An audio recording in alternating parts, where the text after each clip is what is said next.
آپ کے خیال میں قادیانیوں کا مسلمانوں سے اختلاف کیا یا مسلمان قادیانی سے کیوں اختلاف کرتے ہیں؟ ایسی کیا چیزیں ہیں قادیانیت کے اندر کہ جس کی وجہ سے مسلمانوں کو روکا جاتا ہے کہ قادیانیت کے نام بالکل قریب جائے، وہ اس سے ان کو کافر بھی قرار دیا گیا؟ ان کے ایسے کیا نظریات ہیں جس کی وجہ سے مسلمانوں کا قادیانیوں سے اختلاف ہے؟ ٹھیک مدی صاحب دیکھیں، میں آپ کے اسٹوڈیو بیٹھا ہوں، ممکن ہے یہ پروگرام قادیانی حضرات بھی دیکھتے ہوں. ہمارا پڑھا لکھا جو سیکولر اور لبرل طبقہ ہے وہ بھی قادیانی کو سپورٹ کرتا ہے. ہمارے قادیانی حضرات بھی ممکن ہے اگر دیکھ رہے ہوں تو میں ان سے درخواست کروں گا کہ میری بات کو ذرا غور سے سن لیں. پڑھا لکھا طبقہ ہمارا بھی دیکھتا ہے، میں ان سے درخواست کروں آپ کے سوال کا جواب. جی، اصل بات اگر میں قادیانیوں پہ کوئی بات کروں، کوئی آپ کو بتاؤں کہ ہم قادیانیوں سے ہیٹ کیوں کرتے ہیں، مسلمان ان کا بائیکاٹ کیوں کرتے ہیں، ہم ان کے خلاف کیوں جدوجہد کرتے ہیں، ہمارا پڑھا لکھا طبقہ کہتا ہے یار جب قومی اسمبلی نے ان کو غیر مسلم اقلیت قرار دے دیا پھر آپ ان کے پیچھے کیوں پڑے ہوئے ہیں؟ یہ بڑا سولر سوال ہے جو لبرل طبقہ اور ہمارا خود پڑھا لکھا طبقہ کہتا ہے کہ یار آپ کہاں تک آپ جائیں گے، کیا کریں گے؟ جب قومی اسمبلی نے 1974 میں آئین کی شق نمبر 106 اور 106 کے تحت ان کو غیر مسلم ڈکلیئر قرار دے دیا، پھر اب آپ ان کے خلاف کیوں یہ پروگرام کر رہے ہیں، لٹریچر شائع کرتے ہیں، تقریریں کرتے ہیں، کانفرنسیں کرتے ہیں، تو بائیکاٹ بھی کرتے ہیں مرضیوں کا، کہیں کوئی واقعہ بھی پیش آ جاتا ہے. میں اپنی بات نہیں کرتا. اگر میں اپنی بات کروں گا آپ کہیں گے یہ ملا ہے، یہ ہمیں وہ ملا کے نام سے ہماری تضحیق کرتے ہیں کہ یہ دیکھیں یہ ملا ہے. ٹی وی پہ دو باتیں یاد رکھیں پوری زندگی. میں قادیانی حضرات سے بھی مخاطب ہوں، وہ بھی غور سے سنیں اگر وہ پروگرام یہ دیکھ رہے ہیں. پوری دنیا میں ایک سنگل ون بھی قادیانی نہیں ہے. یہ میری تحقیق ہے اور اس آج تک یہ میرا چیلنج 10 سال سے موجود ہے. ڈیلی موشن پہ، یوٹیوب پہ یہ میری تقریر موجود ہے، آج سے 10 سال 12 سال پرانی ہے. کوئی قادیانی پوری دنیا میں، چھوٹا ہے بڑا ہے، عورت ہے بچہ ہے، مرد ہے، مبلغ ہے غیر مبلغ ہے، میرا چیلنج ہے وہ آئے مجھے فون کرے اور میں اس سے جو حسب توفیق جو انعام ہے چیلنج کے طور پہ اسے میں اپنا 5000 روپیہ پاکستانی نقد انعام پیش کروں گا. کیا میرا چیلنج ہے کہ کسی قادیانی نے آج تک مرزا غلام احمد قادیانی کی ساری کتابیں نہیں پڑھی. جب ان کو پتہ ہی نہیں کہ مرزا غلام احمد قادیانی ہماری کتابوں میں کیا لکھ گیا ہے تو ان کو کیسے ان کی اصلاح ہوگی، وہ کیسے اپنی منزل تک. مرزیوں کو، قادیانیوں کو جو چینل ان کا MTA ہے وہاں سے اور الفضل اور جو رسالے ہیں خالد اور مصباح اور یہ انصار اللہ، ان رسالوں میں ایک مخصوص تعلیم دی جاتی ہے. 2 چیزوں کی تعلیم دی جاتی ہے کہ قادیانی جو ہے یہ سچا اسلام ہے، مسلمانوں کا جو اسلام ہے یہ جھوٹا اسلام ہے، اور سیکنڈلی مولوی جو ہوتا ہے جس نے داڑھی رکھی ہے، جو ختم نبوت کا کام کرتا ہے، یا مسلمانوں کا جو ہے عالم، یہ سٹوپڈ ہوتے ہیں، ان کو عقل نہیں ہوتی، ان کے پاس علم نہیں. 2 چیزوں پہ ان کی وہ ہمارے خلاف جو ایک ہیٹ، مطلب اب ہم قادیانیوں کے ساتھ جب مناظرہ کرتے ہیں، ان سے گفتگو کرتے ہیں، مباحثہ کرتے ہیں، ان کو فرینڈلی ماحول میں ایک چائے کے کپ پہ بیٹھ کے ان کو بتاتے ہیں کہ آپ کے مرزا غلام احمد قادیانی نے اپنی کتابوں میں یہ لکھا ہے. وہ کہتا ہے جی ہماری کتابوں میں ہے ہی نہیں. آپ کسی قادیانی سے، پوری دنیا میں کسی قادیانی سے صرف اتنا پوچھ لیں کہ صاحب آپ نے مرزا غلام احمد قادیانی کی کتنی کتابیں پڑھی ہیں؟ یہ بڑا دلچسپ سوال ہے. وہ آپ سے کہے گا جی میں نے کتابیں پڑھی ہیں 3، میں نے پڑھی ہیں 2، میں نے پڑھی ہیں 4. جبکہ صورتحال یہ ہے کہ مرزا غلام احمد قادیانی کی 83 بکس ہیں.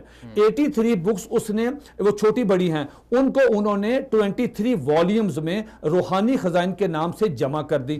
اب ایک کتاب اور ہے، وہ ہے تذکرہ، جو قادیانیوں کا قرآن مجید ہے، جس میں مرزا غلام احمد قادیانی نے سارا، میں اس طرف آتا ہوں. اس کے بعد ملفوظات ہیں، اس کی 10 جلدیں ہیں. اس کے بعد مجموعہ اشتہارات ہے، پھر مکتوبات ہیں. یہ ٹوٹل ملا کے راؤنڈ اباؤٹ تقریباً کوئی 100 کے قریب بکس بنتی ہیں. آپ دنیا کے کسی قادیانی سے پوچھیں کہ آپ قادیانی ہیں، آپ تبلیغ کرتے ہیں، فیس بک پہ، واٹس ایپ پہ مسلمانوں کے ساتھ لڑتے ہیں، اگریسو لینگویج استعمال کرتے ہیں. آپ یہ بتائیں آپ نے مرزا غلام احمد قادیانی کتنی کتابیں پڑھی؟ وہ کہے گا 2، 3، 4، 500 اوپر نہیں جائے گا. اچھا، بے شمار قادیانی ایسے ہیں جن کو مرزا غلام احمد قادیانی کی کتابوں کے نام ہی نہیں آتے. بے شمار قادیانی ایسے ہیں جن کے پاس مرزا غلام احمد قادیانی کی کتابیں کوئی 2-3 سے زیادہ ان کے گھروں میں نہیں. جب انہوں کو پتہ ہی نہیں کہ کیا ہم ان سے بات کرتے ہیں، ہم کہتے ہیں مرزا غلام احمد نے اپنی کتاب، مثال کے طور پہ اب میں اپنی بات نہیں کرتا. آپ کہیں گے جی یہ ملا ہے, یہ جھوٹ بول, وہ ہمارے لکھتے ہیں نیچے کمنٹس, آپ کا پروگرام چل رہا ہے اگر لائیو تو ظاہر ہے وہ نیچے دیں گے یہ ملا ہے, جھوٹ بولتا فلاں. دیکھیں بات کرتے ہیں دلیل سے, جس کے پاس دلیل ہو وہ گالی نہیں دیتا, وہ ابیوز. آپ دلیل سے بات کریں, ہم آرام سے پیار سے محبت سے آپ کو دعوت دیتے ہیں. میں کہتا ہوں میں اپنی بات نہیں کرتا, ہم چلتے ہیں سپریم کورٹ. سپریم کورٹ کے جج کوئی کسی مدرسے کے پڑھے ہوئے نہیں ہیں, وہ انگریزی قانون کے پڑھے لکھے ہوئے ہیں, یورپ کے پڑھے ہوئے ہیں, پاکستانی کوئی مطلب کسی دینی مدرسے کے ہندوستان کے یا وہ جامعہ ازہر کے, مدینہ یونیورسٹی, مکہ یونیورسٹی, جامعہ اشرفیہ کسی اور کے پڑھے ہوئے نہیں ہیں. وہ تو ان کے پاس کیس گیا. ظہیر الدین بنام سرکار, یہ ظہیر الدین بنام سرکار 1993 SCMR 1993 یعنی سپریم کورٹ منتھلی ریویو میں رپورٹڈ ہے 1993. ظہیر الدین بنام سرکار پیج نمبر 1718. یہ 150 صفحے کا فیصلہ. اس فیصلے کو میں درخواست کروں گا کہ اس فیصلے کو پڑھا لکھا طبقہ, اس کا ترجمہ بھی میں نے کر کے اپنی کتاب میں شائع کیا ہے اور انگلش ورژن بھی یہ سارا جو ہے یہ فیصلے ہم نے شائع کیے. اب اس میں سپریم کورٹ کے 5 جج بیٹھے, ڈاکٹر جسٹس قدیر, جسٹس ولی محمد, جسٹس سلیم اختر, جسٹس شفیع الرحمان اور ایک صاحب اور تھے. یہ 5 جج تھے. ان کے پاس کیا مسئلہ, قادیانی نے جا کے کہا جی ہم کلمہ پڑھتے ہیں تو مسلمان ہماری عبادت گاہ کے باہر جو ہے وہ کلمہ جو ہے ہٹا دیتے ہیں. سیکنڈلی ہم پہ پرچہ درج ہو جاتا ہے. تو انہوں نے کہا ججوں نے کہ یار یہ کون سے مسلمان ہیں, یہ تو حضور نبی کریم علیہ الصلوۃ والسلام جو دنیا میں تشریف لائے وہ تو کلمے کو پھیلانے کے لیے ہے, اور کلمہ جو بندہ پڑھ لیتا ہے وہ تو مسلمان. یہ کون سے مسلمان ہیں جو کسی شخص کو کلمہ پڑھنے سے روکتے ہیں؟ تو یہ تو بری بات ہے. سپریم کورٹ نے نوٹس جاری کر دیے قادیانیوں کی طرف سے. سابق وہ جو چیف الیکشن کمیشنر تھے فخر الدین جی ابراہیم, اور اس کے ساتھ چوٹی کے جو وکلا تھے وہ ساتھ سپریم کورٹ میں. میں نے وہ ہیئرنگ جو ہے وہ وہاں موجود تھا, میں نے سنی. اور مسلمانوں کی طرف سے بھی وکلا ریاض حسن گیلانی صاحب اور اسماعیل قریشی صاحب یہ وہاں تشریف لائے. دلچسپ بات یہ ہوئی, ہیئرنگ شروع ہوئی, ہمارے وکلاء نے مرزا غلام احمد قادیانی کی کتاب پیش کی, ایک غلطی کا ازالہ. اچھا اس کے بعد 2-3 کتابیں پیش کی. ہم نے کہا اتنا ٹائم نہیں ہے, صرف 3 کتابیں لے لیں. نمبر 1 مرزا غلام احمد قادیانی کی کتاب ایک غلطی کا ازالہ. نمبر 2 4 کتابیں, ایک حقیقت الوحی, اور نمبر 3 مرزا غلام احمد قادیانی کا بیٹا, مرزا قادیانی کا بیٹا, اس کی کتاب کلمۃ الفصل وہ پیش ہوئی. اور نمبر 4 مرزا غلام احمد قادیانی نے کہا کہ جتنی وحیاں مجھ پہ نازل ہوئیں وہ ساری وحیاں کٹھی کر کے انہوں نے نام نہاد وحیاں, وہ ایک کتاب, اس کا نام تذکرہ. یہ قرآن مجید کا ایک نام تذکرہ بھی ہے, یہ قادیانیوں کا قرآن ہے. اور مرزا بشیر الدین محمود جو مرزا غلام احمد قادیانی کا بڑا بیٹا اور قادیانی جماعت کا دوسرا خلیفہ نور الدین کے بعد یہ بنا, اس کے الفاظ آن ریکارڈ ہیں. اس نے کہا کہ ہر قادیانی پہ یہ فرض ہے کہ وہ اس کی تلاوت کرے. اچھا ہاں تلاوت کرے. اچھا آپ سمجھتے ہیں تلاوت جو ہے وہ وہی مطلوع کی ہوتی ہے, دوسرے کی نہیں ہوتی. نمبر 1. اچھا میں ایک بات بھول گیا, میں نے عرض کیا کہ کوئی قادیانی بھی مرزا غلام احمد قادیانی کی کتابیں نہیں پڑھتا. اچھا جبکہ سیرت المہدی میں مرزا غلام احمد قادیانی کا جو منجلا بیٹا ہے بشیر احمد احمد, یہ بشیر الدین نہیں, بشیر احمد احمد جس نے سیرت المہدی لکھی ہے, وہ ایک روایت بیان کرتا ہے مرزا قادیانی کی. وہ کیا کہتا ہے, وہ کہتا ہے کہ مرزا غلام احمد قادیانی نے کہا تھا, یعنی حضرت نعوذ باللہ وہ حضرت مسیح موعود کہتے ہیں, آگے صلی اللہ علیہ وسلم لکھتے ہیں وہ, اور صلی اللہ علیہ نعوذ باللہ, تو وہ کہتے ہیں کہ وہ انہوں نے اس میں لکھا اپنے اس کے بیٹے نے کہ مرزا غلام احمد قادیانی کی یہ بات یاد رکھیں. تمام قادیانی سے کہتا ہے کہ اگر کسی قادیانی نے مرزا قادیانی کی ساری کتابیں 3 دفعہ محبت کے ساتھ, توجہ کے ساتھ, پوری کنسنٹریشن کے ساتھ اگر نہیں پڑھی تو وہ قادیانی نہیں. اب آپ یہ بتائیں کہ انہوں نے تو کتابیں دیکھی بھی نہیں. آپ کا یہ دعویٰ کہ دنیا میں کوئی بھی قادیانی مجھے ای میل میرے اس میں ڈیلی موشن پہ یوٹیوب پہ میرے جو چیلنج آج سے 12 سال پہلے ہیں, تو اس میں آخر میں نے ای میل ایڈریس دیا کہ اگر کوئی صاحب دنیا میں موجود ہے مجھے ای میل کریں, میں اس کو 5,000 روپے نقد, میں غریب آدمی ہوں, اس سے زیادہ میں پیسے نہیں دے سکتا, لیکن اگر کتابیں پڑھی ہیں میں ٹیسٹ لوں گا 2 سوالوں کا تاکہ مجھے معلوم ہو کہ واقعتاً اس نے کتاب پڑھی ہے یا نہیں پڑھی. لیکن وہ کیا کرتے ہیں, بجائے میں بڑے پیار سے ان کو دعوت دی, وہ مجھے ابیوز کرتے ہیں, مجھے گالیاں دیتے ہیں, مجھے ہر طرح کا مطلب تھریٹ دیتے ہیں. میں نے کہا یہ میرے سوالوں کا جواب نہیں ہے. میں نے سمپل سا سوال پوچھا کہ صاحب اگر کسی پوری دنیا یورپ بھی شامل ہے، پاکستان بھی ہے. اب ہر مسلمان کے ساتھ مناظرہ کرنے کا شوق ہے، کتابیں آپ پڑھتے نہیں، آپ کو پتہ نہیں کہ مرزا غلام. اچھا یہ تو آخری بات، اب اس میں سپریم کورٹ نے کیا کہا؟ سپریم کورٹ میں ہم نے ریفرنس یہ کتابوں کے پہ سپریم کورٹ نے سر پکڑ لیا. اس نے کہا یہ کیا کیا، یہ مرزا صاحب نے اپنی کتابوں میں کیا یہ لکھا؟ پوچھا وکلا سے، وکلا چپ. ان کے مرزا ہمارا اختلاف کیوں ہیٹ کرتے ہیں، کیوں ان کے ساتھ لڑائی ہوتی ہے، کیوں یہ لا اینڈ آرڈر کا مسئلہ پیدا ہوتا ہے، وہ یہ قادیانی کی طرف سے ہوتا ہے. مرزا غلام احمد قادیانی جو ہے اس نے جو کہا میں مہدی ہوں، میں مسیح موعود ہوں، میں نبی ہوں، اس کو 2 منٹ رکھیے سائڈ پر. اصل جو چیز ہے جو سپریم کورٹ نے اس کو ہائی لائٹ کیا، سپریم کورٹ نے اپنے فیصلے میں یہ لکھا ہے کہ ہم نے مرزا غلام احمد قادیانی اس کے بیٹوں کی کتابیں پڑھی ہیں اور اس نے کوٹیشن لکھی ہیں اس میں فیصلے میں. اس میں صاف لکھا ہوا ہے مرزا غلام احمد قادیانی کہتا ہے کہ 2 محمد اس دنیا میں آنے تھے. ایک محمد صلی اللہ علیہ وسلم مکہ مدینہ والے صلی اللہ علیہ وآلہ وسلم، اور نعوذ باللہ میرے منہ میں خاک، مرزا غلام احمد قادیانی نے کہا کہ دوسرا محمد وہی خصوصیات، وہی معجزات، وہی کمالات، وہی قرآن مجید لے کے دوبارہ قادیان میں محمد رسول اللہ. اب ایک آدمی جس کی نہ شکل ہے نہ عقل ہے، اس کو کہتے ہیں جی محمد، اس کا لٹریچر شائع کریں گے کہ یہ مرزا غلام احمد قادیانی، یہ محمد رسول اللہ ہے. اچھا اب وہ جب اذان دیتے ہیں اس میں دھوکہ کیسے دیتے ہیں؟ کہتے ہیں ہم بھی کلمہ پڑھتے ہیں. اب وہ کلمہ پڑھتے ہیں تو محمد سے مراد مرزا غلام احمد قادیانی لیتے ہیں. اب سپریم کورٹ نے اس میں بڑا کمال کام کیا. سپریم کورٹ نے کہا اگر کوئی قادیانی اپنے شعر اسلامی استعمال کرتا ہے، اگر کوئی قادیانی اذان دیتا ہے، اگر کوئی قادیانی شعر اسلامی تبلیغ کرتا ہے، لٹریچر تقسیم کرتا ہے، مسلمان کو دعوت دیتا ہے، اس پہ تعزیرات پاکستان کی 298C جس کی 3 سال قید ہے.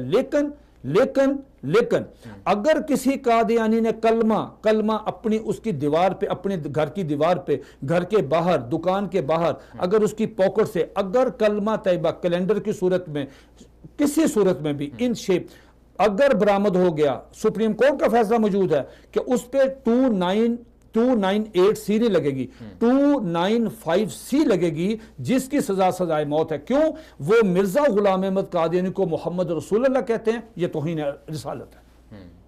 ایک اور سوال جو کیا جاتا ہے کہ قادیانی مسلمانوں کے بارے میں کیا نظریات رکھتے ہیں؟ یہ تو آپ نے قادیانیوں کے جو ان کا خلیفہ یا ان کا جو نبی معاذ اللہ جو انہوں نے بنایا مرزا غلام احمد قادیانی، ان کے بارے میں بتا دیا کہ ان کے یہ نظریات ہیں. قادیانی مسلمانوں کے بارے میں کیا سمجھتے ہیں؟ جیسے عام مسلمان ہیں اس کے مرزا غلام احمد قادیانی کو نہیں مانتے. اچھا میں اس کا یہ بڑا دلچسپ ایک جواب ہے. دیکھیں پھر میں یہ بات کروں گا تو مجھے مطلب جو قادیانی حضرات اگر اس پروگرام کو دیکھ رہے ہیں، یا یہ ہمارا ایک دعوتی پروگرام بھی ہے، ہم بڑے پیار سے بات ان سے دلیل سے کرتے ہیں کہ یار کتابیں دیکھ لیں. اچھا اگر میں یہ قادیانی مسلمانوں کو کیا سمجھتے ہیں میں یہ کوٹیشنیں بیان کروں تو ایک تو ٹائم بھی تھوڑا ہے، دوسری بات یہ ہے کہ ممکن ہے پھر وہ مجھ پہ پھپتی یہ کسیں کہ صاحب یہ ملا ہے، یہ جھوٹ بولتا ہے. چلیے ہم کہاں چلتے ہیں؟ ہم چلتے ہیں 1974 میں. بھٹو صاحب اس سیشن میں، جس سیشن میں مرزا ناصر جو قادیانی جماعت کا 3را خلیفہ تھا، اس کو دعوت دی. اچھا بھٹو صاحب نے بڑا کمال کام کیا. اسمبلی میں آپ بھی جانتے ہیں کہ پارلیمنٹ میں پوری دنیا میں، امریکہ ہو، انگلینڈ ہو، کوئی ملک ہو، پاکستان ہو، انڈیا ہو، اس میں ایک قرارداد پیش کرتے ہیں تو اسپیکر کہتا ہے جی یہ قرارداد آئی ہے، اب آپ اس کے حق میں جو لوگ ہیں وہ دائیں طرف آ جائیں، اس قرارداد کے مخالف جو ہیں وہ بائیں طرف آ جائیں. اسی طرح وہ ووٹنگ ہوتی ہے. اگر زیادہ لوگ آئیں گے قرارداد منظور، قانون پاس ہو جائے گا. اگر تھوڑے ہوں گے قرارداد رد ہو جائے گی، تو قرارداد رد ہو جائے گی. اچھا اب اس میں بھٹو صاحب نے کہا کہ دیکھو بھائی قرارداد آ گئی، مولانا شاہ نورانی رحمۃ اللہ نے وہ قرارداد پیش کی جس کی پھر تائید وہ صاحب آگے مولانا مفتی محمود صاحب وغیرہ رحمۃ اللہ علیہ سارے حضرات آ گئے. اب انہوں نے کہا، بھٹو صاحب نے کہا یار ایک ریکویسٹ ہے میری چھوٹی سی، ممبران سے کہا کہ یہ تو مسئلہ حل ہو ہی جائے گا قرارداد سے، کیوں نہ یہ سینسیٹیو موضوع ہے، کیوں نہ ہم قادیانی جماعت کے سربراہ کو بلا لیں. انہوں نے کہا یہ بلا لیں. مولانا نورانی رحمۃ اللہ نے، مولانا مفتی محمود رحمۃ اللہ نے، غلام غوث ہزاروی رحمۃ اللہ اور جماعت اسلامی کے لوگ بھی تھے، بلا لیں جی. خیر بلا لیا.